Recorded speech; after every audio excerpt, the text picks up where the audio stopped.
जैसे अंग्रेजों की सरकार नए नए कानून बनाती थी किसानों को बर्बाद करने के लिए, वैसे ही अब नए नए कानून फिर किसानों को बर्बाद करने के लिए बनाए जा रहे हैं। ऐसा ही एक कानून इस देश में बन गया है। सन 1994 के साल में 15 दिसंबर को भारत सरकार ने गेट करार पर हस्ताक्षर कर दिया। अब इस गेट करार पर हस्ताक्षर होने के बाद तो किसानों की हालत और बराबर गिरती चली जा रही है, बर्बादी की तरफ जाती चली जा रही है। गेट करार जो हस्ताक्षर किया गया 15 दिसंबर 1994 को, वो है क्या? बहुत सारे लोगों को इसके बारे में काफी गलतफहमी, और इस गलतफहमी को आज मैं आपको दूर करना चाहता हूं। ये गेट करार है क्या? हम लोग, आप लोग अगर समझ सकें तो किसी दूसरे को भी समझा सकते हैं। गेट करार एक ऐसा दस्तावेज है, एक ऐसा समझौता है जिसको भारत सरकार ने किया है दुनिया के कई देशों के साथ मिलकर। ये समझौता क्या है? ये क्या करता है समझौता? इसमें क्या लिखा हुआ है? किस तरह की बातें इसमें दी गई हैं? किस तरह की बातें लिखी गई हैं? मैं पहले तो आपको यह समझाने की कोशिश करता हूं कि यह गेट क्या है। 1945 में जब दूसरा विश्व युद्ध खत्म हो गया तो सारी दुनिया में बर्बादी दिखाई दे रही थी। यूरोप के देश बर्बाद हो गए थे जो दूसरे विश्व युद्ध में शामिल हुए थे। बहुत सारे दूसरे देश बर्बाद हो गए थे जो दूसरे विश्व युद्ध में शामिल हुए थे।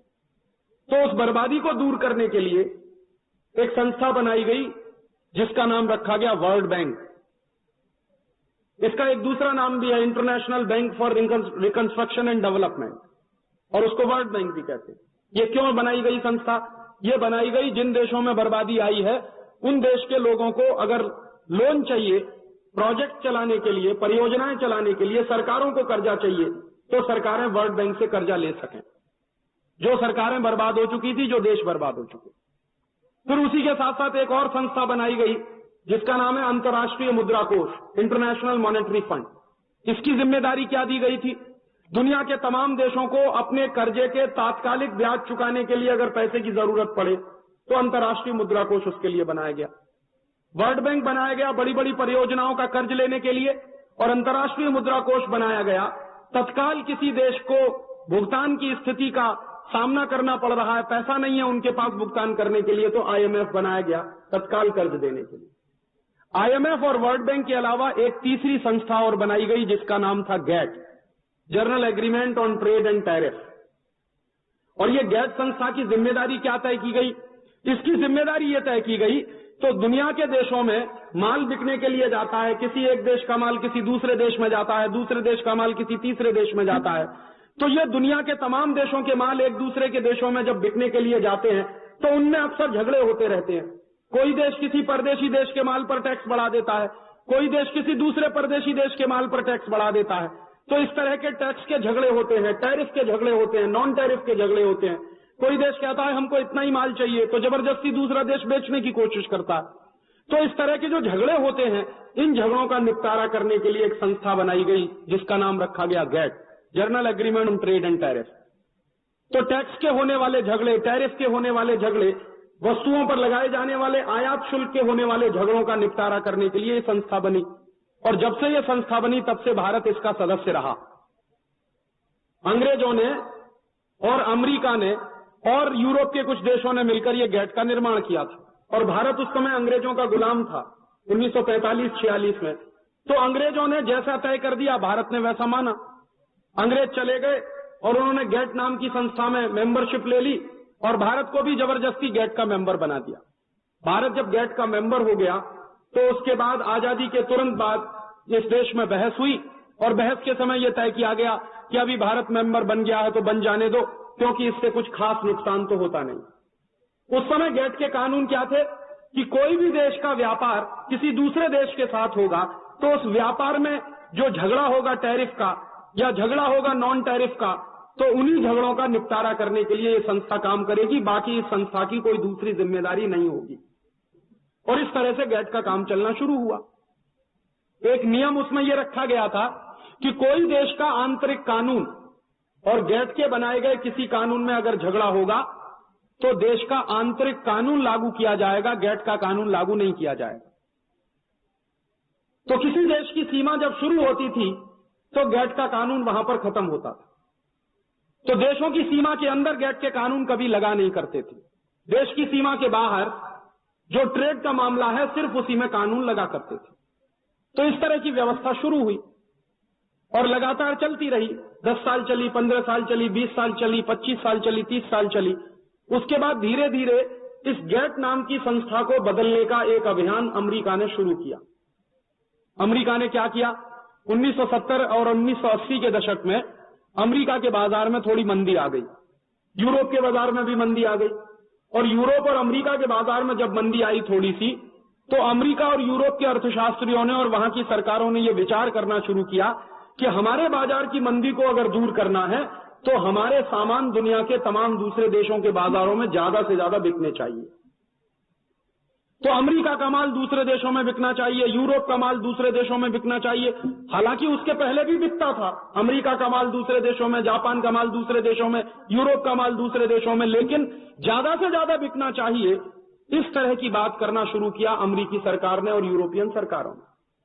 तो फिर उन्होंने क्या किया कि दुनिया के दूसरे देशों के बाजारों को खुलवाना है अपना माल बेचने के लिए, तो उसके लिए कुछ न कुछ तो कानून बनवाने पड़ेंगे।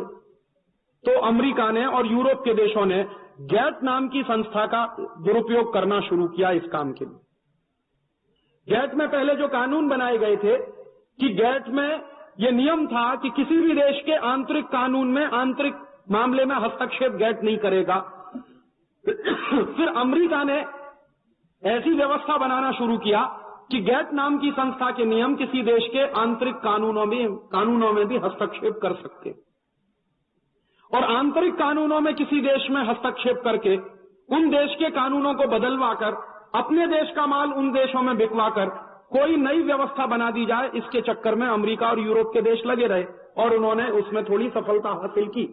1986 के साल में गैट की एक मीटिंग हुई और उस मीटिंग में अमेरिका और यूरोप के देशों ने यह कहना शुरू किया कि अभी हम सारी दुनिया के देशों में अपना माल बेचना चाहते हैं बहुत बड़े पैमाने पर, इसके लिए नियमों में बदलाव किया जाए, गैट के नियमों को बदल दिया जाए। तो गैट के नियमों को बदलने के लिए फिर अभियान शुरू हुआ और उस अभियान में अमेरिका के साथ यूरोप के भी बहुत सारे लोग शामिल हुए। तो पहले जो गैट नाम की संस्था और उसका नियम चलता था उसको पूरी तरह से बदल दिया गया, और जिस व्यक्ति ने यह नियमों का बदलाव किया उसका नाम था आर्थर डंकल। वो उस समय गैट का महानिदेशक था। तो आर्थर डंकल ने नए नियम बना दिए और नए नियम बनाकर दुनिया के तमाम देशों के सामने रखे कि अभी आपको अगर गैट में शामिल होना है तो इन नए नियमों को मानना पड़ेगा। और वो नियम अमेरिका के हित में बनाए गए थे, यूरोप के हित में बनाए गए थे। तो जब नए नियम बनाना शुरू किया तो डंकल ने जिस तरह के नियम बनाए और वो ड्राफ्ट तैयार किया, तो उस ड्राफ्ट का नाम पड़ गया डंकल ड्राफ्ट, डंकल प्रस्ताव। और डंकल प्रस्ताव को दुनिया के तमाम देशों के सामने पेश किया गया कि या तो आप इस बनाए गए नए ड्राफ्ट को, नए नियमों को पूरी तरह से स्वीकार करिए, या इसको पूरी तरह से आप रिजेक्ट कर दीजिए। और आप अगर रिजेक्ट कर देंगे तो गैट के मेंबर नहीं रहेंगे, स्वीकार करेंगे तो नए नियम आपके देश का नुकसान करेंगे। ऐसी स्थिति आ गई भारत के सामने। तो उस समय जो भारत की सरकार थी 1986-1987 के साल में, उस सरकार ने पूरी तरह से घोषणा की कि हम गैट करार को मानेंगे नहीं। और फिर बाद में भारत के ऊपर दबाव पड़ना शुरू हुआ अमेरिका की तरफ से, यूरोप की तरफ से। तो भारत सरकार ने एक काम किया कि भारत के कुछ सचिवों की एक समिति बनाई और उस समिति को यह कहा गया कि आप इसका अध्ययन करिए। तो भारत सरकार के कुछ सचिवों ने उसका अध्ययन किया प्राइमरी स्तर पर, प्राथमिक स्तर पर, और उसमें से नतीजा यह निकला कि यह गैट करार अच्छा नहीं है, देश के लिए बहुत खराब। बाद में भारत सरकार ने हमारे देश के कुछ मेंबर ऑफ पार्लियामेंट को लेकर एक समिति बनाई थी गैट करार का अध्ययन करने के लिए, और उस समिति का अध्यक्ष बनाया गया था श्री इंद्र कुमार गुजराल को। तो इंद्र कुमार गुजराल की अध्यक्षता वाली समिति ने भारत सरकार को जो रिपोर्ट पेश की, उस रिपोर्ट में पूरी तरह से कहा उन्होंने कि ये गैट करार बिल्कुल भी देश के हित में नहीं है, इसको पूरी तरह से रद्द कर देना चाहिए, इसको पूरी तरह से रिजेक्ट कर देना चाहिए। तो भारत सरकार द्वारा बनाई गई संसदीय समिति ने पूरी तरह से गैट करार को रिजेक्ट करने की बात कही। उसके बावजूद भारत सरकार ने 15 दिसंबर 1994 को गैट करार पर हस्ताक्षर कर दिए। और गैट करार पर हस्ताक्षर करते समय देश के लोगों के सामने एक बहुत बड़ा झूठ बोला गया। और वो झूठ क्या बोला गया? भारत सरकार की तरफ से यह कहा गया कि जब गैट करार लागू हो जाएगा पूरी दुनिया में, तो सारी दुनिया का व्यापार 240 अरब डॉलर बढ़ जाएगा। और सारी दुनिया का व्यापार जब 240 अरब डॉलर बढ़ जाएगा तो भारत का व्यापार भी कम से कम 5 अरब डॉलर तो बढ़ ही जाएगा। भारत का निर्यात 5 अरब डॉलर ज्यादा हो जाएगा। और आपको अगर याद होगा कि जिस समय भारत सरकार ने गेट करार पर हस्ताक्षर किया था, उस समय रोज टेलीविजन पर इस तरह के कार्यक्रम आते थे गेट करार के समर्थन में।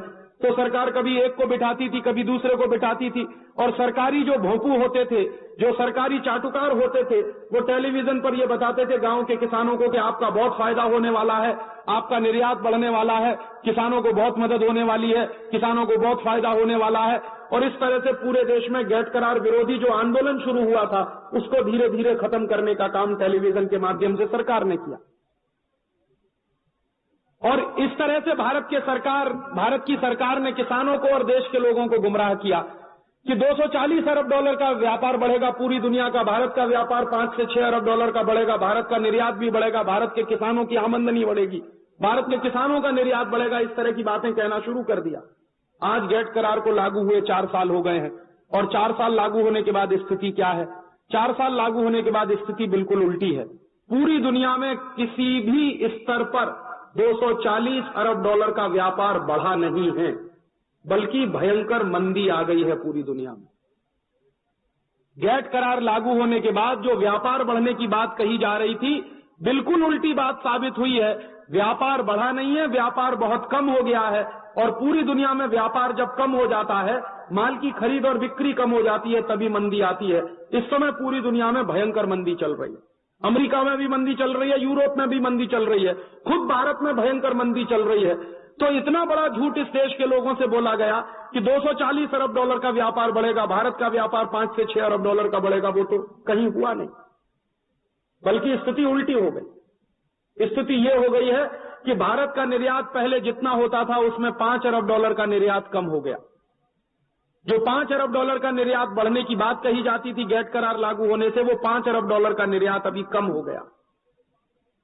और हम लोग पहले से ही इस बात को बोलते थे, आजादी बचाओ आंदोलन ने बहुत पहले से इस बात को कहा था कि गेट करार लागू होने से किसी भी किसान को कोई फायदा नहीं होने वाला, भारत के किसी उद्योग को कोई फायदा होने वाला नहीं, भारत के किसी व्यापार का कोई फायदा होने वाला नहीं, बल्कि किसानों को नुकसान होगा, उद्योगों को नुकसान होगा, व्यापारियों को नुकसान होगा। और क्या क्या नुकसान होंगे, किस तरह के नुकसान होंगे, उसको बताने के लिए मैं अपने साथ गेट करार की कॉपी लेकर आया हूं। और इस गेट करार में लिखा हुआ क्या है, मैं आपको 2-3 बातें पढ़कर सुनाना चाहता हूं कि गेट करार में वास्तव में क्या लिखा हुआ। बहुत बार लोगों को गलतफहमी रहती है, किसी ने गेट करार देखा नहीं और वो गेट करार पे भाषण देना शुरू कर देता है कि ये बहुत अच्छा है देश के लिए। अखबारों में कहीं छप गया, उसके आधार पर बोलना शुरू कर दिया कि गेट करार बहुत अच्छा है देश के लिए। तो वास्तव में गेट करार कितना खतरनाक है, कितना खराब है इस देश के लिए, उसके लिए मैं आपको 1-2 प्रमाण देना चाहता हूं। गेट करार का जो एग्रीमेंट है, जो गेट एग्रीमेंट है, वो मेरे पास है, और इस एग्रीमेंट में से मैं आपको कुछ पढ़कर सुनाना चाहता हूं। ये पूरा का पूरा एग्रीमेंट अंग्रेजी में लिखा गया, और इस पूरे के पूरे एग्रीमेंट में करीब 550 से ज्यादा पन्ने हैं। कुछ लोगों को यह गलतफहमी है कि गेट करार सिर्फ किसानों के बारे में है। किसानों के बारे में ही नहीं है, बहुत सारी दूसरी बातें भी इसमें है। किसानों के अलावा 28 ऐसे औद्योगिक क्षेत्र हैं हमारे देश के जिनके ऊपर यह गेट करार लागू होता है।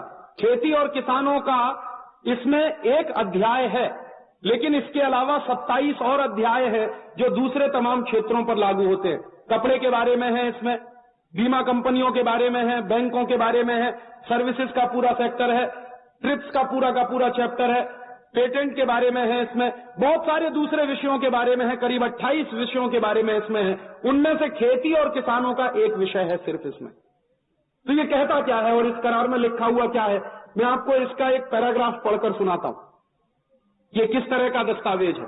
गेट करार का जो सबसे पहला अध्याय है, उस सबसे पहले अध्याय का पेज नंबर 10 और पैराग्राफ नंबर 5 क्या लिखा है, पहले मैं अंग्रेजी में पढ़ के सुनाता हूं, फिर उसकी हिंदी बताऊंगा कि इसका मतलब क्या है। इसमें लिखा हुआ है, no reservations may be made in respect of any provision of this agreement. Reservations in respect of any provision of this agreement may only be made in accordance with the provisions set out in this agreement. इसका मतलब क्या? इसका मतलब यह है कि इस gate करार में जो कुछ लिखा गया है उस पर आप कुछ भी आपत्ति नहीं कर सकते, और अगर आप कुछ आपत्ति करना चाहें तो उतनी ही आपत्ति कर सकते हैं जो इसमें लिखा गया है। इसको समझिए, नाक को ऐसे पकड़ा जाए या ऐसे घुमा के पकड़ा जाए। ये गैट करार की भाषा कुछ इसी तरह की। पहले कह दिया कि इस गैट करार में जो कुछ भी लिखा गया है उस पर आप कुछ भी आपत्ति नहीं कर सकते। फिर दूसरी लाइन में यह कह दिया गया कि अगर आप आपत्ति करना चाहें तो कर सकते हैं, लेकिन उतनी ही जितना इसमें लिखा हुआ है। माने इसके लिखे हुए के बाहर आप कुछ आपत्ति नहीं कर सकते। आपको लगता है कि इसमें खेती और किसानों के बारे में जो कुछ कहा गया है वो बहुत ही आपत्तिजनक है, वो बहुत ही खराब है, उससे बहुत ही बर्बादी होने वाली है देश की, और इसको निकाल दिया जाए, तो आप ये नहीं कर सकते। ये इसका मतलब है। और इसी अध्याय का पैराग्राफ नंबर 4 वो क्या कहता है? वो इससे भी ज्यादा खतरनाक बात कहता है। वो ये कहता है, each member shall ensure the conformity of its laws, regulations and administrative procedures with its obligations as provided in this agreement। माने हर देश को अपने कानून इस गैट करार में लिखे गए नियमों के आधार पर ही बनाने होंगे। माने अगर किसी देश में कोई ऐसा कानून है जो गैट करार के नियम का विरोधी है तो आपको अपना कानून बदलना पड़ेगा, गैट करार को कानून लागू करवाना पड़ेगा। ये दो बातें ही सिद्ध करती हैं कि ये कितना खतरनाक एग्रीमेंट है। एक तरफ तो पूरी दुनिया में ये चर्चा चलाई जाती है अमेरिका और यूरोप की तरफ से कि हम बहुत डेमोक्रेटिक देश हैं, हम बहुत प्रजातांत्रिक देश हैं, और दूसरी तरफ इतनी भी छूट नहीं देते कि इसमें लिखे गए किसी नियम पर आपत्ति की जाए और उसको बदलवाने की बात की जाए। इतनी भी छूट नहीं। तो अब इससे होगा क्या कि हमारे देश में बहुत सारे कानून हैं, बहुत सारे नियम हैं, और गैट करार में अपने लिखे गए अलग अलग से नियम हैं। वो सारे नियम बदल दिए जाएंगे जो हमारे देश में हैं और गैट करार के विरोधी हैं। अब तक हमारे देश में क्या होता था कि कोई गैट करार हो या कोई दूसरा करार हो, देश के अंदर बनाया गया कोई भी नियम और कानून नहीं बदला जाएगा। अब तक हमारे देश में ये व्यवस्था थी, लेकिन गैट करार लागू होने के बाद व्यवस्था बिल्कुल उलट गई है। अब हमारे देश में कोई कानून और नियम पहले से बनाया गया हो और वो गैट करार विरोधी हो तो हमको वो नियम बदलना पड़ेगा, हमको वो कानून बदलना पड़ेगा। माने अब इस देश का कानून हमारी संसद में नहीं बनेगा, अब इस देश का कानून गैट करार के गेट के ऑफिस में बैठकर तय किया जाएगा। आप बताइए, हमने तो संसद चलाई है अपना कानून बनाने के लिए, हमने तो विधानसभाएं बनाई है अपना कानून बनाने के लिए, और हमारी संसद और हमारी विधानसभाएं ही कानून नहीं बना सकेंगी। गैट के आधार पर जो कानून बनकर आएगा उन्हीं को भारत में अगर लागू किया जाएगा तो इस संसद का मतलब क्या है फिर? इन विधानसभाओं का मतलब क्या है? और इसी को कहते हैं कि जब किसी देश की संसद अपने कानून बनाने का अधिकार खो देती है, जब किसी देश की विधानसभाएं अपना कानून बनाने का अधिकार खो देती हैं, उसी को कहते हैं कि राजनीतिक संप्रभुता खत्म हो गई है किसी देश की। किसी भी देश की राजनीतिक संप्रभुता के खत्म होने का मतलब एक ही होता है कि उस देश की सरकार, उस देश की संसद, उस देश की विधानसभाएं अपने कानून बनाने के अधिकार को खत्म कर दें, और वो गैट करार के बाद हो गया। अब इसमें क्या होगा? खेती और किसानों के लिए मान लीजिए कुछ कानून इस देश में है, वो सब बदलने पड़ेंगे अगर गैट करार विरोधी हैं। कपड़े उद्योग के बारे में इस देश में कुछ कानून है जो गैट करार विरोधी हैं, वो भी बदलने पड़ेंगे। इस देश में दवा उद्योग से संबंधित अगर कुछ कानून ऐसे हैं जो गैट करार विरोधी हैं तो वो सब बदलने पड़ेंगे। माने हमको हमारे देश में अपने स्वार्थ को पूरा करने के लिए, अपने हित को सुरक्षित रखने के लिए कोई कानून अगर बनाना पड़े, और वो कानून दुर्भाग्य से अगर गैट करार विरोधी हो तो वो कानून बदलना पड़ेगा, गैट करार का कानून लागू करना पड़ेगा। स्थिति क्या हो गई है? पहले हमारे देश का कानून अंग्रेज तय करते थे, अब हमारे देश का कानून गैट करार के आधार पर तय होगा। तो गुलामी के दिनों में जो हालत हमारी थी वही हालत अब आजादी के 50 साल। कानून कैसे कैसे हैं, किस किस तरह के नियम हैं, किसानों से और खेती से संबंधित जो कानून गैट करार में दिए गए हैं उन्हीं की चर्चा मैं आपसे करूंगा, क्योंकि ढेर सारी चर्चाएं करने के लिए ना तो वक्त है और ना आपके पास सुनने के लिए, क्योंकि 550 पन्ने का एग्रीमेंट है। अगर इसको सुनाना शुरू किया तो 10-15 दिन का व्याख्यान देना पड़ेगा मुझे। इसलिए सिर्फ खेती और किसानों से संबंधित जो बातें इसमें हैं और जो सबसे खतरनाक बातें हैं उन्हीं के बारे में मैं आपसे बात कहने की कोशिश करूंगा कि किस तरह की बातें इसमें हैं। किसानों के लिए जो दस्तावेज इसमें दिया गया है उसका नाम है एग्रीमेंट ऑन एग्रीकल्चर, खेती पर समझौता।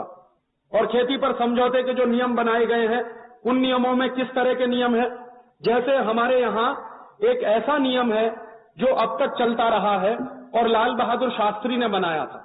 लाल बहादुर शास्त्री ने क्या नियम बनाया था? आप जानते हैं जब लाल बहादुर शास्त्री इस देश के प्रधानमंत्री बने थे तो अमेरिका से इस देश में लाल रंग का गेहूं आता था। जो बुजुर्ग यहां बैठे हैं इस सभा में उनको याद होगा।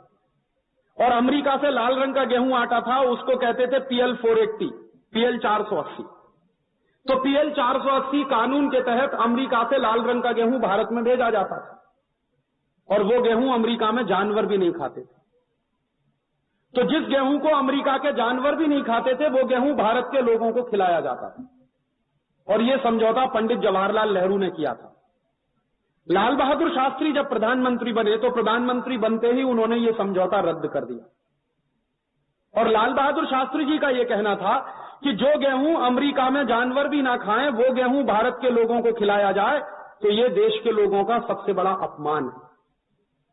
उस समय भारत में गेहूं की कुछ कमी थी, गेहूं का उत्पादन कुछ कम था।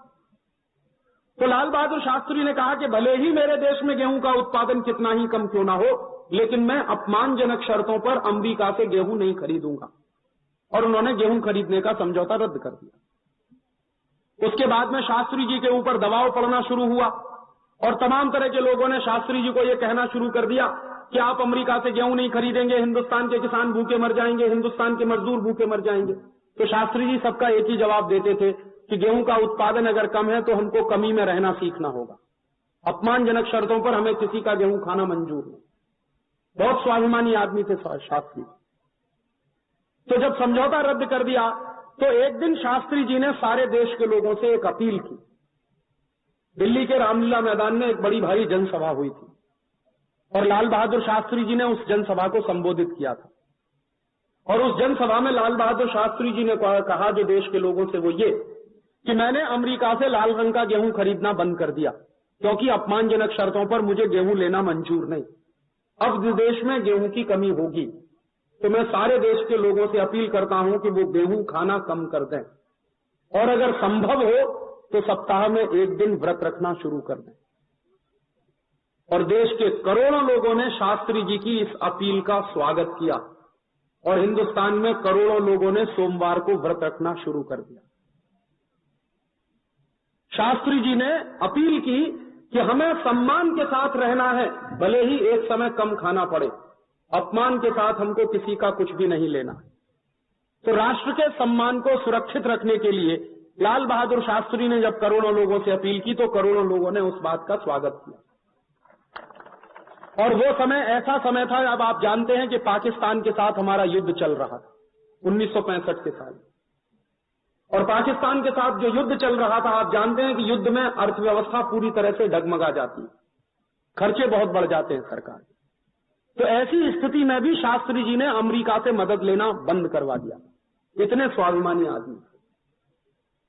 और उसके बाद शास्त्री जी ने एक ऐसा नियम बना दिया था कि मैं देश में कोशिश करूंगा कि गेहूं का उत्पादन ज्यादा से ज्यादा बढ़े, हमें प्रदेशों से गेहूं ना खरीदना पड़े। और भारत के किसानों का गेहूं का उत्पादन बढ़ाने के लिए उन्होंने कई तरह की योजनाएं चलाई और उसका नतीजा ये निकला कि आज भारत गेहूं उत्पादन में पूरी तरह से स्वावलंबी है। हमको जितने गेहूं की जरूरत पड़ती है उतना गेहूं इस देश में पैदा होता है। ये लाल बहादुर शास्त्री द्वारा बनाई गई योजना का परिणाम है। और शास्त्री जी ने जब यह योजना बनाई थी तो ध्यान रखिए उसके पीछे एक तर्क था कि हम परदेशी गेहूं नहीं खरीदेंगे, परदेशी अनाज नहीं खरीदेंगे। हमारे पास अगर अनाज की कमी है तो कम खाएंगे लेकिन परदेशों से बिल्कुल नहीं खरीदेंगे। ये उनकी योजना थी। उस आधार पर भारत ने अन्न का उत्पादन बढ़ाया और आज इस देश में 20 करोड़ टन अनाज पैदा होता है। आजादी जब मिली थी इस देश को सिर्फ 4.5 करोड़ टन अनाज पैदा होता था। आज आजादी के 50 साल के बाद 20 करोड़ टन अनाज का उत्पादन हुआ। 5 गुना उत्पादन इस देश के किसानों ने बढ़ाया। तो वो उस तरह की नीतियों का परिणाम था और आज हम स्वावलंबी हैं। लेकिन अब क्या होगा, गैट करार लागू हो गया है और तब से हमको ये कानून अपना बदलना पड़ेगा, ये नियम बदलना पड़ेगा। और नियम कैसे बदलना पड़ेगा? गैट करार में खेती से संबंधित जो नियम दिए गए हैं उनमें एक ऐसा नियम है जिसमें यह कहा गया है कि हर साल हमको जबरदस्ती बाहर से अनाज खरीदना ही पड़ेगा।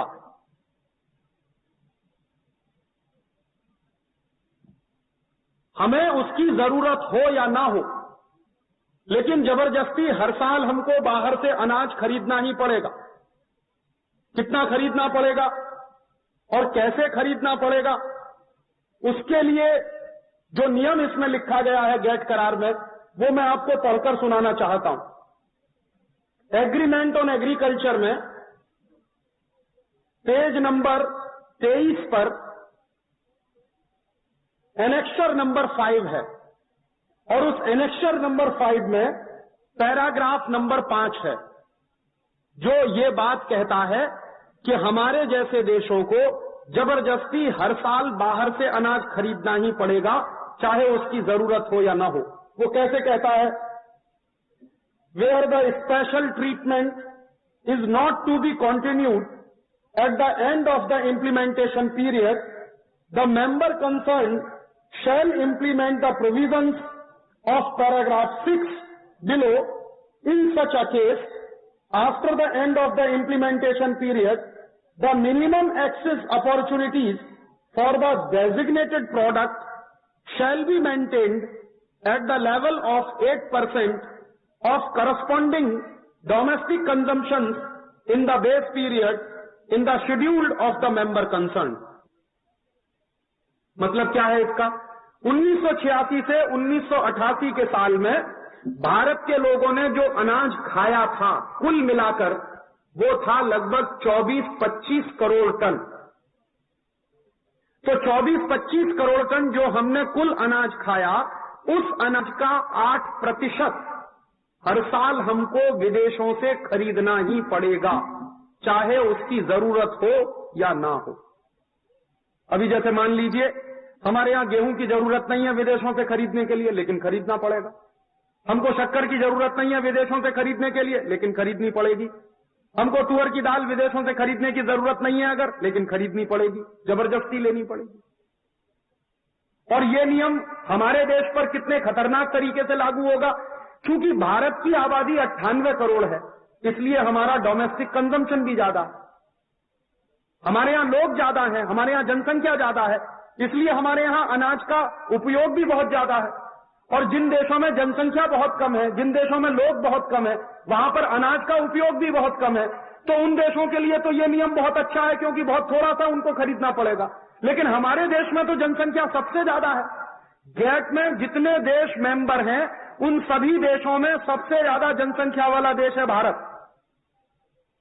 पूरी दुनिया में सबसे ज्यादा जनसंख्या वाला देश है चीन, लेकिन चीन गैट का मेंबर नहीं है, तो चीन पर यह नियम लागू नहीं होता। भारत सबसे बड़ी जनसंख्या वाला देश है इस समय गैट के देशों में, तो भारत के ऊपर जब यह नियम लागू होगा तो पूरी तरह से सत्यानाश हो जाएगा इस देश का। तो हर साल हमको करीब करीब 8% अन्न खरीदना ही पड़ेगा। तो ये कितना बैठेगा? और फिर इस नियम में एक चीज और जोड़ी गई है कि हर साल हमको ये जो बाहर से खरीदने वाला अन्न है, इसमें 0.8% की बढ़ोतरी करती रहनी होगी हर साल। 8% तो खरीदना ही है 1986 से 88 के बीच में जो टोटल डोमेस्टिक कंजम्पशन है उसका, और हर साल इसमें 0.8% की बढ़ोतरी होती चली जाएगी। तो लगभग सन 1999 तक आते आते क्या स्थिति होगी? सन 1999 तक आते आते हमको हर साल 2 करोड़ टन अनाज बाहर से खरीदना ही पड़ेगा, चाहे उसकी हमको जरूरत हो या ना हो। अब आप जानते हैं कि जबरदस्ती अगर बाहर से अनाज हमने खरीदा, हमारी सरकार ने खरीदा, और देश में भी अनाज है काफी, तो क्या होगा उसका? बाहर से जो अनाज आएगा वो देश के अंदर पैदा किए गए अनाज का दाम बुरी तरह से गिराएगा। यही तो होगा।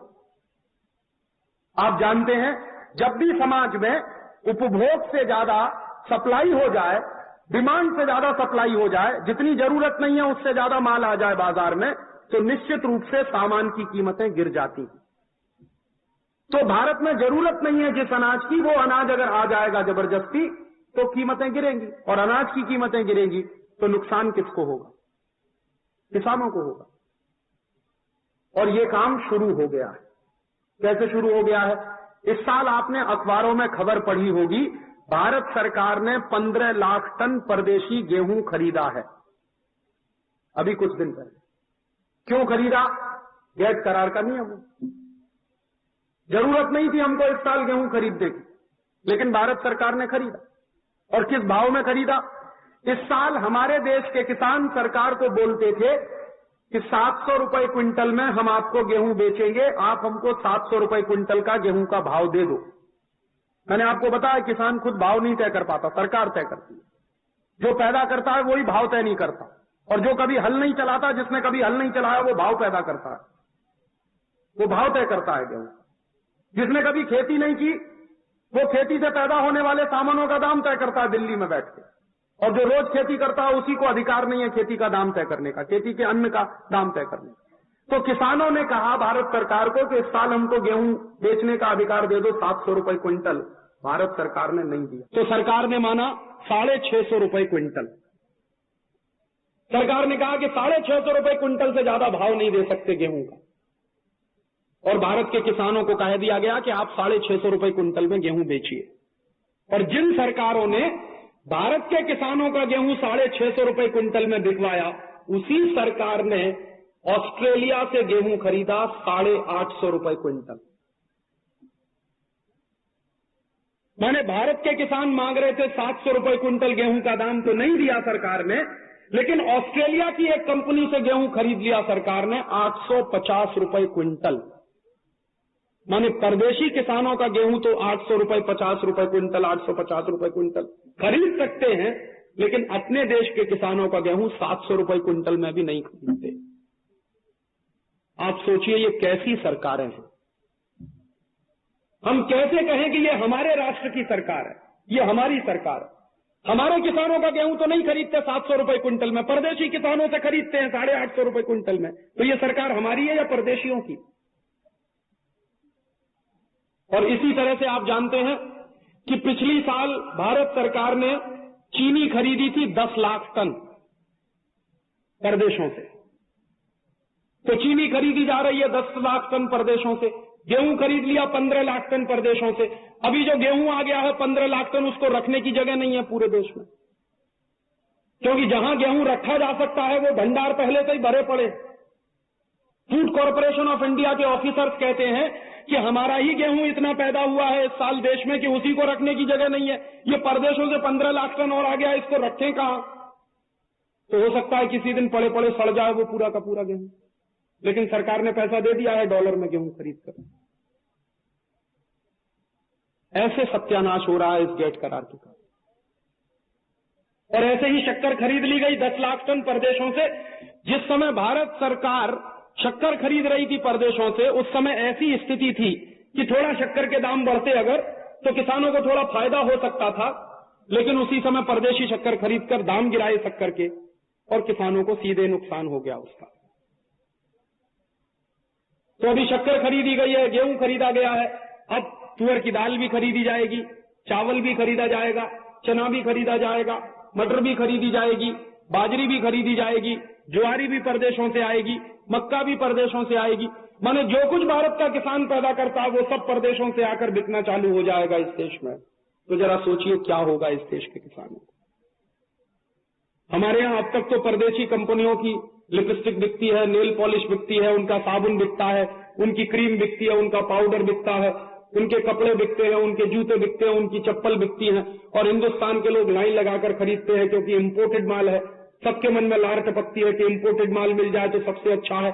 अब कल को इंपोर्टेड गेहूं भी बिकना चालू हो जाएगा, इंपोर्टेड शक्कर भी बिकना चालू हो जाएगी, इंपोर्टेड तुअर की दाल भी आ जाएगी, इंपोर्टेड चना भी आ जाएगा इस देश में। तो हिंदुस्तान के लोग तो लाइन लगाकर इंपोर्टेड गेहूं खरीदेंगे। अब तक वो कहते थे कि अब तक हमको इंपोर्टेड पेन मिलता था, इंपोर्टेड पेंसिल मिलती थी, इंपोर्टेड कार मिलती थी, अब इंपोर्टेड गेहूं भी मिलेगा, अब इंपोर्टेड चावल भी मिलेगा, अब इंपोर्टेड शक्कर भी मिलेगी। और अगर इस देश के लोग इंपोर्टेड ही खरीदेंगे तो फिर इस देश के किसान का कौन खरीदेगा? और इस देश के किसान का नहीं खरीदेगा तो किसान तो मरेगा। और मैंने आपको बताया कि 45 करोड़ किसान इस देश में बहुत छोटे किसान हैं, उनकी हालत तो बुरी तरह से खराब होने वाली है। और इसी तरह से इस गैट करार में एक और ऐसा नियम है कि हमारे देश के किसानों को जो थोड़ी बहुत सब्सिडी दी जाती है उसमें भी कटौती करनी पड़ेगी। किसानों को दी जाने वाली सब्सिडी में करीब 24% कटौती करनी पड़ेगी, और किसानों को दी जाने वाली सब्सिडी में 24% कटौती करीब करीब हो भी चुकी है। इसका नतीजा क्या निकला है? किसानों को जो डायरेक्ट सब्सिडी दी जाती है, दो तरह की सब्सिडी दी जाती है किसानों को, एक तो इनडायरेक्ट सब्सिडी होती है, एक डायरेक्ट सब्सिडी होती है। तो डायरेक्ट सब्सिडी जब खत्म कर दी सरकार ने तो खाद का दाम बढ़ गया, बीज का दाम बढ़ गया, बिजली का दाम बढ़ गया, पानी का दाम बढ़ गया, केमिकल पेस्टिसाइड का दाम बढ़ गया, इंसेक्टिसाइड का दाम बढ़ गया, इन सब के दाम बढ़ गए। और इन सब के दाम बढ़ गए माने खेती महंगी हो गई।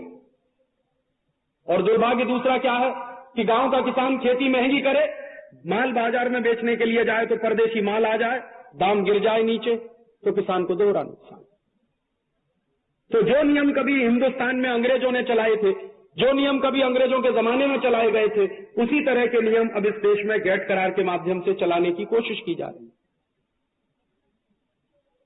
इसमें कुछ लोगों को ऐसा लगता था कि कुछ चीजों में हमको फायदा हो जाएगा, जैसे एक्सपोर्ट की सब्सिडी में कटौती हो जाएगी, बहुत सारे देश जो एक्सपोर्ट की सब्सिडी देते हैं वो भी कम हो जाएंगे, तो भारत के किसान के पास कुछ चीजें ऐसी हैं जिनको वो अंतर्राष्ट्रीय बाजार में बेच सकेगा। जैसे हमारे किसान को सबसे ज्यादा उम्मीद ये थी कि कपास हम ज्यादा से ज्यादा बेच सकेंगे, कॉटन हम ज्यादा से ज्यादा बेच सकेंगे, क्योंकि एक्सपोर्ट सब्सिडी अगर दूसरे देशों में कॉटन की खत्म होती है तो हमारा कॉटन सस्ता हो जाएगा, कॉम्पिटिटिव हो जाएगा, ज्यादा से ज्यादा बिकेगा। लेकिन अमरीकियों ने और यूरोपियन लोगों ने चतुराई से, यूरोप के लोगों ने, अमरीकी लोगों ने चतुराई के साथ व्यवस्था ये की है कि हमारे देश का कपास उनके देश में बिकने ना पाए, उसके लिए अलग कानून बना रखा। जहां हमको थोड़ा फायदा हो सकता था इस गैट करार के माध्यम से, हम हमारा कपास दूसरे देशों में ज्यादा बेच सकते थे, थोड़ा दाम लेके आ सकते थे, भारत के किसानों को मदद हो सकती थी। लेकिन वही कपास भारत की यूरोप में ज्यादा बिक नहीं सकती, अमेरिका में ज्यादा बिक नहीं सकती, क्योंकि उस पर उन्होंने क्वांटिटेटिव रिस्ट्रिक्शंस के कानून लगा रखे, कोटा फिक्स कर रखा। भारत का कपास एक निश्चित मात्रा में ही बिकता है अमेरिका में, उससे ज्यादा बिक नहीं सकता। इसी तरह से भारत का कपास यूरोप में एक निश्चित मात्रा में ही बिकता है, उससे ज्यादा कभी बिक नहीं सकता। तो भारत का कपास जो बिक सकता था अंतर्राष्ट्रीय बाजार में ज्यादा मात्रा में, वो बिक नहीं पाएगा, क्योंकि उन्होंने कोटा फिक्स कर रखा है। इससे ज्यादा कपास हम बेच नहीं सकते अपना उनके बाजार में, और उनके माल हमारे बाजार में भर जाएंगे, क्योंकि इस तरह के कानून है। हमको इंपोर्ट करना ही पड़ेगा जबरदस्ती, तो हमारा माल तो वो खरीदेंगे नहीं, और हमारा माल तो वहां बिक नहीं पाएगा ठीक से, और उनका माल जबरदस्ती हम खरीदते चले जाएंगे, तो निश्चित रूप से निर्यात की आमदनी हमारी कम होगी, आयात के खर्चे बढ़ जाएंगे, और निर्यात की आमदनी कम, आयात के खर्चे बढ़ेंगे तो व्यापार का घाटा बढ़ेगा, व्यापार का घाटा बढ़ेगा तो सरकारें दुष्चक्र में फंसेंगी परदेशी कर्ज लेने के, और परदेशी कर्जे के दुष्चक्र में फंसेंगे तो परदेशी कर्जे का ब्याज भी चुकाना पड़ेगा, और वही दुष्चक्र इस अर्थव्यवस्था का किसानों के ऊपर भी चलना शुरू हो जाए। ऐसे नुकसान इस देश के किसानों को होने वाले हैं, और ये नुकसान शुरू हो गए हैं गैट करार के लागू होने। इसी तरह का एक भयंकर नुकसान और हो जाएगा इस देश के किसानों को, जो इससे भी भयंकर नुकसान इस देश को किसान को होने वाला है गैट करार के माध्यम से, उसके बारे में भी मैं आपको पढ़कर सुनाना चाहता हूं। हमारे देश में अभी तक एक ऐसा नियम है कि किसान बीज बनाने का अधिकार अपने पास रख सकता, और इस देश का किसान बीज से बीज बनाता। आप मान लीजिए गेहूं की फसल लगाते, तो गेहूं की फसल लगाने के लिए आप बीज डालते, तो गेहूं की फसल लगती, उस फसल का एक हिस्सा आप बाजार में जाकर बेच आते, एक हिस्सा खाने के लिए रखते, और एक हिस्सा बीज के रूप में सुरक्षित रखते, और अगले साल आपको फिर बीज मिल जाता है। माने एक बीज लगाया आपने, तो उसी बीज से दूसरा बीज बना, फिर उसी बीज से तीसरा बीज बना, बीज से बीज बनता रहता है, और किसान सीड मल्टीप्लिकेशन करता रहता है। माने हर बार किसान को नया बीज खरीदने की जरूरत नहीं। ऐसी व्यवस्था है इस देश में इस समय। और एक नियम और भी है हमारे देश में कि बीज जैसी चीज पर किसी का पेटेंट नहीं होता भारत में। हमारे यहां 1970 में एक ऐसा पेटेंट कानून बनाया गया है जिस पेटेंट कानून में एग्रीकल्चर सेक्टर से संबंधित बहुत सारी चीजों पर पेटेंट नहीं होता। बीज पर नहीं होता, बीज बनाने के तरीके पर नहीं होता, हमारे यहाँ खाद पर नहीं होता, खाद बनाने के तरीके पर नहीं होता, खाद बनाने की टेक्नोलॉजी पर पेटेंट नहीं होता, हल बनाने की टेक्नोलॉजी पर पेटेंट नहीं होता, हल पर पेटेंट नहीं होता। माने किसानों के इस्तेमाल आने वाली जितनी चीजें हैं उन पर पेटेंट नहीं होता। क्यों नहीं होता? ताकि किसानों को उससे मुनाफा हो, उससे फायदा हो। पेटेंट होने से क्या नुकसान होता है? मान लीजिए किसी कंपनी का कोई बीज है और उस कंपनी का उस बीज पर पेटेंट है, तो सिर्फ वही कंपनी बीज बनाकर बेच सकती है, कोई दूसरी कंपनी नहीं बनाकर बेच सकती उस बीज को। तो मान लीजिए आए थोड़ी देर के लिए कल्पना करिए कि हमारे यहां गेहूं की एक किस्म है जिसका नाम है RR21, और RR21 किस्म की गेहूं जो हम हमारे देश में किसानों के द्वारा पैदा करवाते हैं, कल को मान लीजिए पेटेंट कानून ऐसा बन जाए कि बीज पर भी पेटेंट मिलना शुरू हो जाए, और मान लीजिए किसी परदेशी कंपनी ने या किसी स्वदेशी कंपनी ने ही RR21 नाम के गेहूं की प्रजाति पर पेटेंट ले लिया, तो सिर्फ वही कंपनी को RR21 बीज बेचने का अधिकार होगा, बाकी किसी को नहीं होगा। अभी क्या है, आप खुद चाहें तो RR21 बीज से बीज बनाकर बेच सकते हैं बाजार, और किसान बीज का व्यापार कर सकता है, और हजारों साल से इस देश में किसान बीज का व्यापार करता आया। ये उसका अधिकार है, नेचुरल राइट है ये उसका। लॉ ऑफ नेचुरल जस्टिस के हिसाब से भी ये बिल्कुल फिट बैठता है कि जो किसान खेती को लगातार परिष्कृत करता है, जो किसान खेती को लगातार उन्नत बनाता है, उसको ये अधिकार है कि वो अपने बीज से बीज बनाकर बेच सकता है, किसी दूसरे के साथ बीज का बदलाव कर सकता है।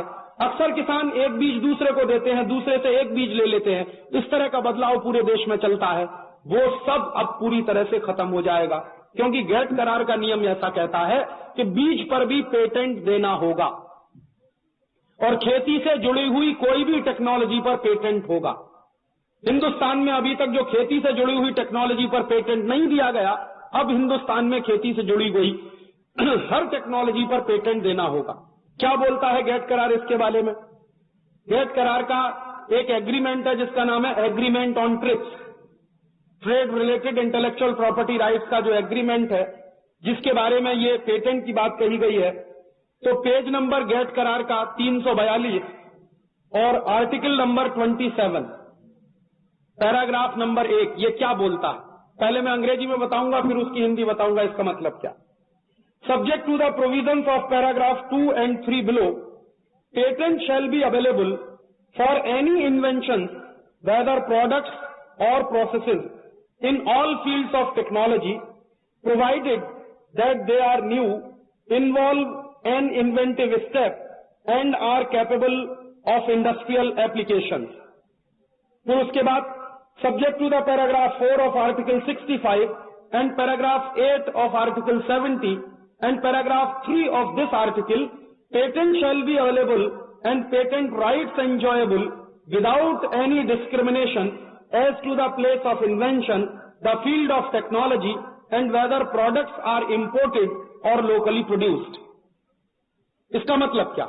इसका मतलब ये है कि हमारे देश में किसी भी वस्तु की किसी भी टेक्नोलॉजी पर पेटेंट का अधिकार देना पड़ेगा, और पेटेंट का अधिकार देते समय भारत सरकार इस बात का कुछ भी ध्यान नहीं रखेगी कि ये वस्तु किस देश में बनाई गई है, ये वस्तु, ये टेक्नोलॉजी किस देश में विकसित हुई है। माने अमेरिका में मान लीजिए कोई टेक्नोलॉजी बनती है, उस टेक्नोलॉजी का पेटेंट भारत में हो सकता है। यूरोप के किसी भी देश में कोई टेक्नोलॉजी बनती है, उस टेक्नोलॉजी का पेटेंट भारत में हो सकता है। अब तक हमारे देश में क्या होता है, जिस देश में टेक्नोलॉजी बनती है या विकसित होती है, पेटेंट उसी देश में मिलता है। लेकिन अब इस गेट करार के बाद दुनिया के किसी भी देश में कहीं कोई टेक्नोलॉजी बने, उस पर पेटेंट आपको भारत में देना ही पड़ेगा, और हर वस्तु पर, हर प्रक्रिया पर, हर टेक्नोलॉजी पर पेटेंट देना पड़ेगा। माने जो बीज का क्षेत्र हमारा बचा हुआ था पेटेंट से, खेती का क्षेत्र जो बचा हुआ था पेटेंट से, वो भी अब पूरी तरह से पेटेंट के अधिकार क्षेत्र में आ जाएगा। इसका नुकसान क्या होगा? मैंने आपको बताया, इसका सबसे बड़ा नुकसान जो किसानों को होगा कि जिस बीज को वो बना सकते हैं और बेच सकते हैं, बाजार में मुनाफा कमा सकते हैं, धंधा कर सकते हैं बीज बेचने का, वो धंधा उनका एक झटके में बंद हो जाएगा जब परदेशी कंपनियों को उस बीज पर पेटेंट मिल जाएगा। और आप जानते हैं ज्यादा से ज्यादा परदेशी कंपनियां हैं जो पेटेंट लेकर बैठी हुई हैं हमारे देश में। आपने सुना होगा, अखबारों में पढ़ा भी होगा कि हमारे देश का नीम है और नीम से बनने वाली हमारे देश में सैकड़ों किस्म की दवाएं हैं, लेकिन उन पर पेटेंट अमेरिका में हो गया है। बासमती नाम का चावल हमारे देश में पैदा होता, लेकिन उस पर पेटेंट अमेरिका में हो गया। तुलसी हमारे देश में होती है और उस पर पेटेंट अमेरिका में हो रहा। अदरक हमारे देश में होता, पेटेंट उस पर अमेरिका में है। मरी काली मिर्च हमारे देश में होती है और उस काली मिर्च के ढेर सारे प्रोसेस पर पेटेंट अमेरिका में। माने हमारे देश में जो बीज बनते हैं उन पर भी पेटेंट अमेरिका में हो रहा है। हमारे देश में जो आयुर्वेद की अच्छी अच्छी दवाएं मानी जाती हैं, जैसे तुलसी, जैसे अदरक, जैसे काली मिर्च, उन पर भी पेटेंट अमेरिका में हो रहा। और इस तरह की खबरें आप पढ़ते होंगे कि नीम पर पेटेंट ले लिया अमेरिका की कंपनी ने, बासमती पर पेटेंट ले लिया अमेरिका की कंपनी ने, हमारे देश की अदरक और तुलसी के प्रोसेस पर पेटेंट ले लिया अमेरिका की कंपनी ने, और तो और हमारी हल्दी पर पेटेंट करवा लिया था उन्होंने। वो तो मुकदमा किया अमेरिका के कोर्ट में और हम लोग जीत गए। और हम जीत क्यों गए? क्योंकि अभी ये जो गैट करार वाला कानून है वो भारत में लागू नहीं है। अगर ये कानून लागू हो जाता भारत में तो हल्दी वाला पेटेंट का केस हम कभी भी नहीं जीत पाते, क्योंकि हल्दी पेटेंटेबल आइटम हो जाती फिर, और हम उस केस को जीत नहीं पाते। तो अभी हमारे देश में जो पेटेंट का कानून है 1970 का बनाया हुआ, वो पूरी तरह से हमको बदलना पड़ेगा।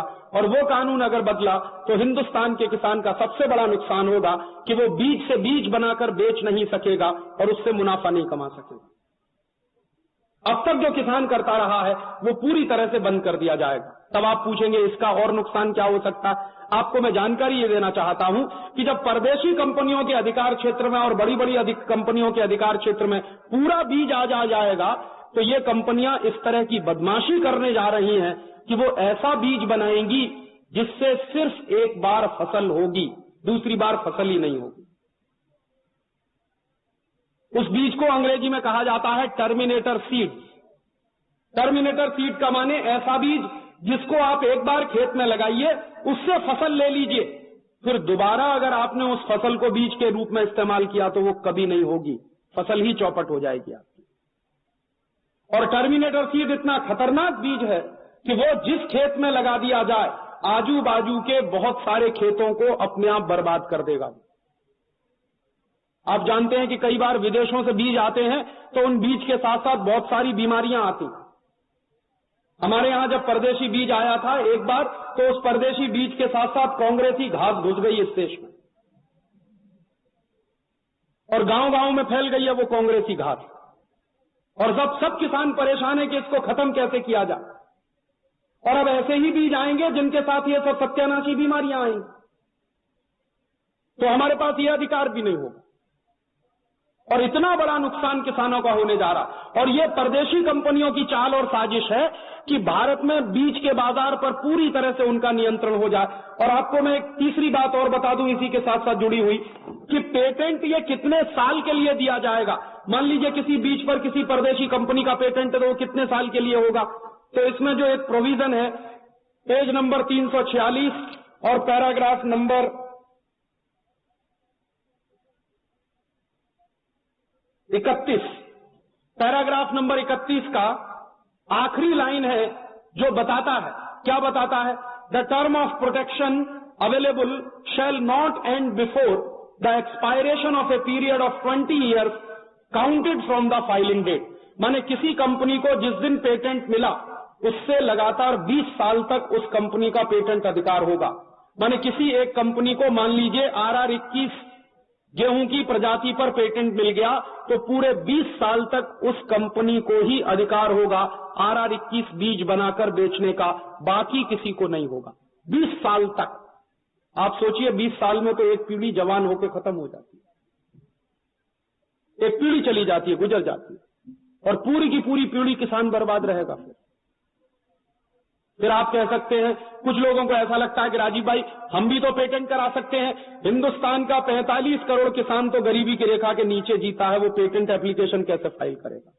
लाखों डॉलर चाहिए पेटेंट एप्लीकेशन फाइल करने, कहां से लाएगा वो बेचारा? रोज 2 समय की रोटी खाने की तो उसको मुश्किल हो जाती है, वो पेटेंट एप्लीकेशन फाइल करने के लिए $5 लाख चाहिए, कहां से लाएगा? ये तो बड़ी बड़ी कंपनियां ही करने वाली, और बीच पर पूरी तरह से बड़ी कंपनियों का अधिकार हो जाएगा। हमारे बाजार में परदेशी अनाज बिकना शुरू हो जाएगा। किसानों को मिलने वाली जो छोटी मोटी सब्सिडी थी वो भी पूरी तरह से खत्म हो जाएगी। तो आप सोचिए, खेती तो और सत्यानाशी हो जाएगी, किसान तो और बर्बाद हो जाएगा। इसलिए हम लोगों ने आजादी बचाओ आंदोलन की मदद से और आजादी बचाओ आंदोलन की तरफ से इस गैट करार का, इस तरह के पेटेंट कानून का, ये जो WTO का एग्रीमेंट है, इसका पूरी ताकत से विरोध करना शुरू किया है। जब से ये शुरू हुआ तभी से हम इसका विरोध कर रहे हैं और आगे भी हम करते रहेंगे। अब इसमें से आप ये प्रश्न पूछ सकते हैं कि राजीव भाई, इसमें से बाहर निकलने का कोई रास्ता है क्या? अभी सरकारों ने तो ये कर दिया है करार, अब इसमें से बाहर निकलने का कोई रास्ता है क्या? हमारी खेती जो बर्बाद हो रही है, ये बर्बाद तो हो ही रही है, अब इस खेती को सुधारने का कोई रास्ता है क्या? हां है, बाहर निकलने का रास्ता है, और वो रास्ता इसी गैट करार में लिखा हुआ। और क्या लिखा हुआ है? इसी गैट करार का जो सबसे पहला चैप्टर है, जिसके बारे में मैंने आपको पढ़कर सुनाया था, उसी चैप्टर में बिल्कुल साफ साफ लिखा हुआ है। मैं आपको पढ़कर सुनाना चाहता हूं ताकि किसी को गलतफहमी ना हो। बहुत बार ये चर्चा होती है पूरे देश में कि अब क्या करें, हम तो गैट करार में फंस गए हैं, सरकार ने तो समझौता कर लिया है, अब हम इसको रद्द नहीं कर सकते, इसमें से बाहर नहीं आ सकते। बिल्कुल साफ साफ गैट करार में लिखा हुआ है कि कोई भी सरकार इस गैट करार के समझौते को रद्द कर सकती है और कोई भी सरकार इस गैट करार में से बाहर निकल सकती है। कैसे? इसमें बिल्कुल साफ साफ लिखा हुआ है, आर्टिकल नंबर 15 माने 15, पेज नंबर 9 और पहला अध्याय गैट करार का, वो क्या कहता है? Any member may withdraw from this agreement. कोई भी देश इसमें से बाहर निकल सकता है, माने कोई भी देश इसको रद्द करवा सकता है अपने लिए कम से कम। कैसे? उसमें आगे की लाइन लिखी गई है, such withdrawal shall apply both to this agreement and the multilateral trade agreement and shall take effect upon the expiration of 6 months from the date on which written notice of withdrawal is received by the Director General of WTO। माने क्या है? कोई भी देश gate करार में से बाहर आ सकता है। कैसे? एक एप्लीकेशन देगा, गैट का जहां हेड ऑफिस है वो जगह है जिनीवा, तो गैट के हेड ऑफिस में जो इनका सबसे बड़ा अधिकारी बैठता है उसका नाम है डायरेक्टर जनरल ऑफ WTO। तो डायरेक्टर जनरल जो WTO का है उसको ये एप्लीकेशन दिया जाएगा कि हम इसमें से बाहर निकलना चाहते हैं। तो जिस डेट को हमारा एप्लीकेशन वहां पर रिसीव किया जाएगा, लिया जाएगा, उसी डेट से लेकर अगले 6 महीने के बाद हम अपने आप इसमें से बाहर निकल आएंगे। माने कुछ भी मुश्किल नहीं है इसमें से बाहर निकलने। कई बार देश के नेता हमको बेवकूफ बनाते हैं, गुमराह करते हैं कि एक बार एग्रीमेंट हो गया है तो अब इसमें से बाहर निकलने का कोई रास्ता नहीं है। मैं यही कहने आया हूं आपको कि इसमें से बाहर निकलने का रास्ता है और बिल्कुल साफ साफ लिखा गया है कि इसमें से कोई भी सरकार बाहर निकल सकती है। तो यही काम अब हम लोगों ने शुरू किया है कि हम भारत सरकार को दबाव डाल रहे हैं कि वो इस गैट एग्रीमेंट में से बाहर निकले, और इसी के लिए हम लोग 1 करोड़ लोगों से स्वाक्षरी ले रहे हैं, जिसके पेपर्स आपको दिए गए हैं। 1 करोड़ लोगों से स्वाक्षरी लेकर सरकार पर हम यही दबाव डालने वाले हैं कि या तो आप गैट करार में से बाहर निकलो और नहीं तो गैट करार की शर्तों को बदलवाओ। इन शर्तों पर हमको गैट करार मंजूर नहीं है क्योंकि देश को बहुत नुकसान है। आप पूछेंगे अगर सरकार बाहर निकल आई तब क्या होगा? तो उसका एक तीसरा रास्ता है कि मान लीजिए भारत सरकार इसको रद्द करे और इसमें से बाहर निकल आए। दुनिया के बहुत सारे ऐसे देश हैं जो हमारे ही जैसे हैं, जिनको बहुत नुकसान हो रहा है गैट करार से, जैसे ब्राजील है, जैसे मैक्सिको है, जैसे चिली है, जैसे अर्जेंटीना है, जैसे हमारे साउथ ईस्ट एशिया के बहुत सारे देश हैं, अफ्रीका में नाइजीरिया है, अफ्रीका में जाम्बिया है, इजिप्ट नाम का देश है। ऐसे तमाम देश हैं जिनको गैट करार से बहुत नुकसान हो रहा है और बहुत बार उन देशों के प्रतिनिधि कहते रहते हैं। मलेशिया नाम का एक देश है, वहां के जो प्रधानमंत्री हैं जिनका नाम है डॉक्टर महातिर मोहम्मद, वो तो कई बार कह चुके हैं कि ये गैट करार गरीब देशों के लिए खतरे की घंटी है, इसलिए सब गरीब देशों को इसमें से बाहर निकल आना चाहिए।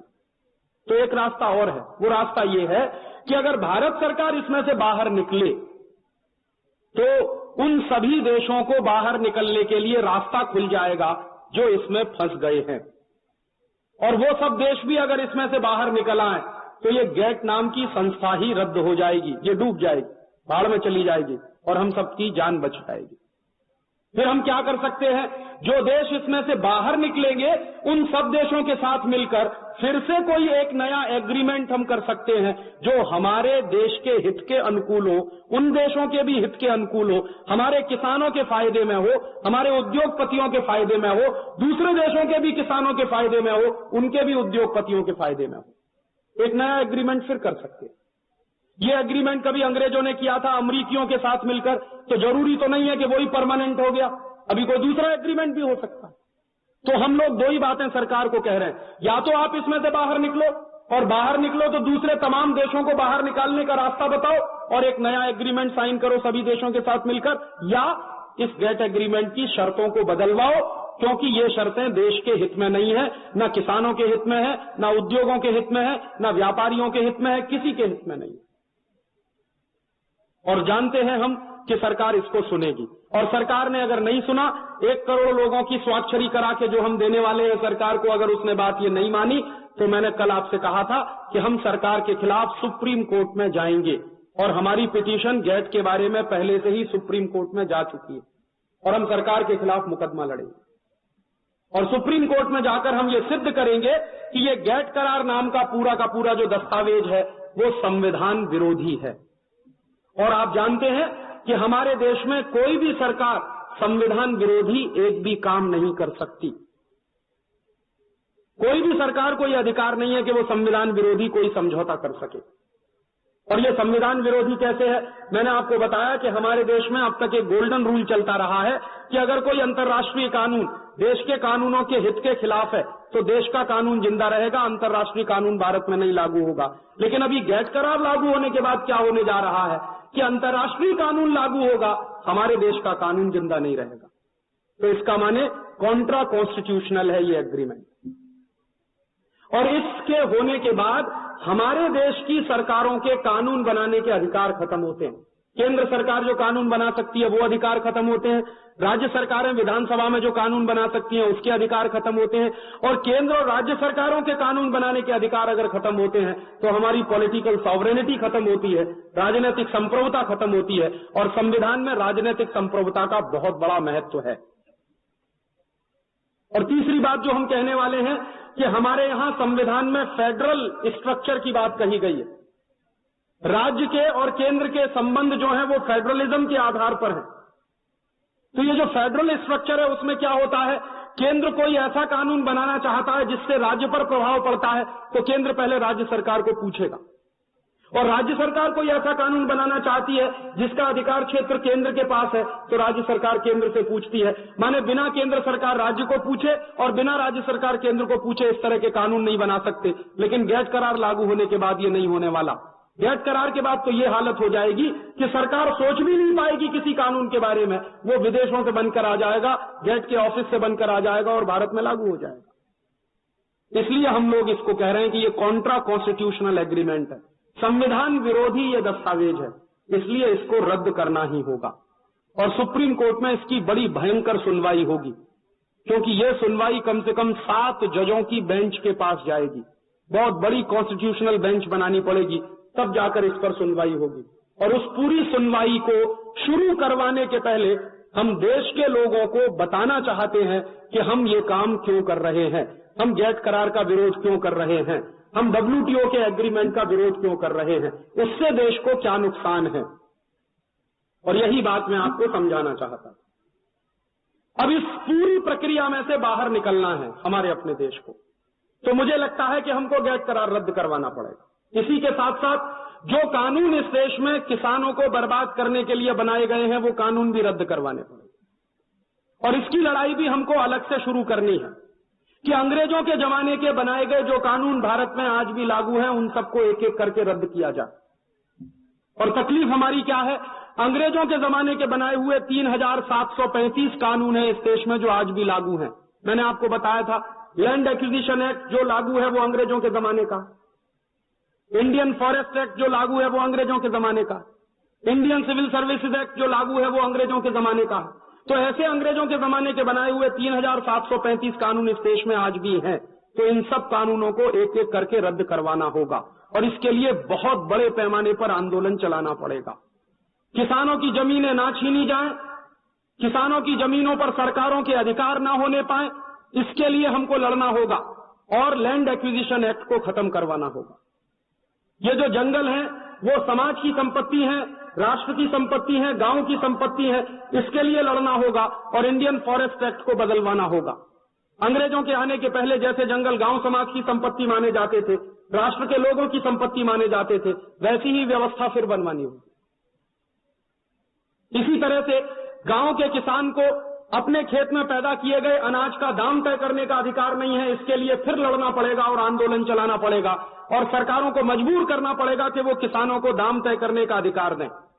और या फिर लड़ाई इस स्तर पे लड़नी पड़ेगी कि अगर किसानों को खेती का ठीक से दाम नहीं मिलता, अनाजों का ठीक से दाम नहीं मिलता और किसान की खेती घाटे में चली जा रही है, तो उद्योगों में और कारखानों में पैदा होने वाले सामानों का दाम गिराया जाए। अगर खेती से उत्पन्न चीजों का दाम कम करना है सरकार को, तो उद्योगों में पैदा होने वाली चीजों का दाम भी कम करना पड़ेगा। माने एक समानता लानी पड़ेगी।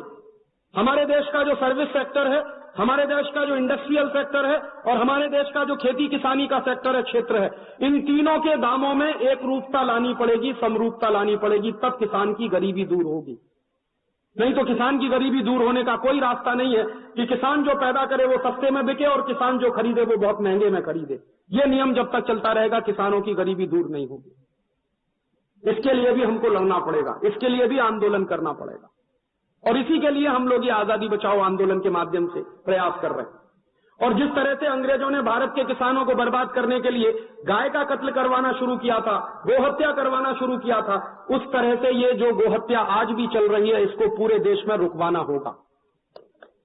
पूरे देश में केंद्र स्तर पर एक कानून हमको बनवाना होगा जिसके कारण गोहत्या तत्काल बंद की जाए। बहुत सारे राज्यों ने कानून बनाए, लेकिन केंद्र के स्तर पर आज तक एक भी ऐसा कानून नहीं है जिससे केंद्र के स्तर पर गोहत्या रोकने का कोई काम हो सके। आजादी के 50 साल हो गए हैं, 50 साल से हमारी संसद में यह बहस चल रही है कि गोहत्या पर पूरे देश में केंद्रीय स्तर पर पाबंदी लगाई जाए, लेकिन आज तक वो कानून नहीं बन पाया।